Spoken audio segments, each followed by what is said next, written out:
স্বাক্ষর করবেন, ওয়াদা করবেন, কোনদিন গাদ্দারি করবেন না। রাষ্ট্রপতি স্বাক্ষর করবেন এবং সংসদ একটি হওয়ার সাথে সাথে প্রথম সংশোধনীকে জুলাই সনদকে স্বীকৃতি দিয়ে তফসিলের মধ্যে অন্তর্ভুক্ত করতে হবে। আগামী 25শে জুন সরকারের এই তারিখ শেষ হবে। তার মধ্যে যদি কোনো পদক্ষেপ সে না নেয়, যদি সে উদ্যোগ না নেয়, তাহলে আগামী 25শে জুন শাহবাগ থেকে বাংলাদেশের সকল জুলাই যোদ্ধাদেরকে নিয়ে আমরা তাদেরকে আহ্বান করছি। শাহবাগ থেকে মানিক মিয়া এভিনিউ অভিমুখে লাল মার্চ ঘোষণা করছি।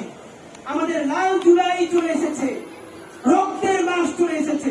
সুতরাং লাল জুলাইয়ের আগে জুলাই সনদের জন্য আগামী 25শে জুন শাহবাগ থেকে বিকেল 4টায় মানিক মিয়া এভিনিউ অভিমুখে জুলাই সনদ আদায়ের জন্য লাল মার্চ ঘোষণা করছি।